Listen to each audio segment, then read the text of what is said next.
Bonjour à toutes et à tous et bienvenue dans cet ultime décryptage. Aujourd'hui, nous allons nous intéresser à la production de voitures françaises.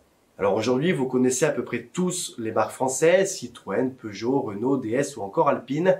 Mais contrairement à ce que l'on peut croire, nos bonnes vieilles voitures ne sont pas forcément fabriquées si près de chez nous.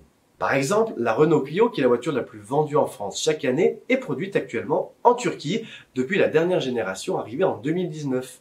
Et si l'on regarde la production tricolore, eh bien il est plus simple de compter le nombre de voitures produites en France plutôt que celles produites à l'étranger. Alors si 70% de la gamme actuelle de Peugeot arbore le label Origine France Garantie, seuls 2 modèles de Citroën sont produits dans l'Hexagone, ce qui représente à peu près 20% de leur gamme. Renault fait l'élève moyen avec une toute petite moitié. Mais alors que veut dire exactement ce label Origine France Garantie ? Petite précision quant à ce label, la réalité derrière ce label n'est pas si locale que ça. En effet, il n'est décerné que si 50% minimum de la valeur produite provient de France. Or, ce chiffre peut paraître peu, mais il faut le remettre dans son contexte. De nombreux éléments des voitures actuelles ne peuvent pas être produits en France aujourd'hui, comme les semi-conducteurs, dont la pénurie affole l'industrie mondiale depuis quelques mois, ou les écrans, la technologie, etc. Ce label a pour but de revaloriser une production nationale alors que la production d'automobiles françaises connaît une délocalisation de masse depuis les 2 dernières décennies. Mais alors, pourquoi les constructeurs boudent-ils la France ? Eh bien tout simplement à cause des marges de production. En effet, le Maghreb, l'Europe de l'Est ou encore la Chine plus récemment possèdent une manœuvre intéressante grâce à son coût bien plus faible qu'en France et à une qualification des ouvriers relativement élevée.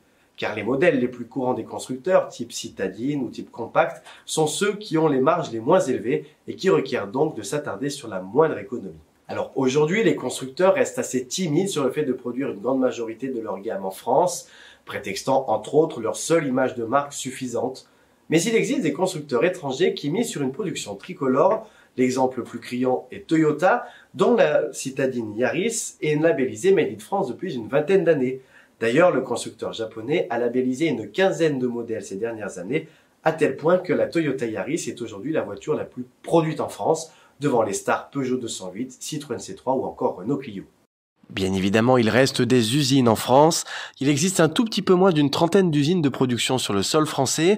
On peut citer les plus connues, comme par exemple l'usine Stellantis de Sochaux, qui a été créée en 1912, ou encore l'usine historique de Renault, de Flins dans le Nord, qui existe depuis 1952, ou encore l'usine d'Alpine, à Dieppe, créée en 1969, et qui a repris du service avec la renaissance de la marque.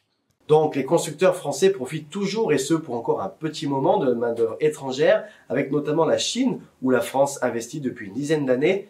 Mais l'arrivée des voitures électriques pourrait bien changer la donne, car l'industrie de la batterie en France est promise à un bel avenir, comme nous l'avions mentionné dans un précédent article disponible sur notre site internet.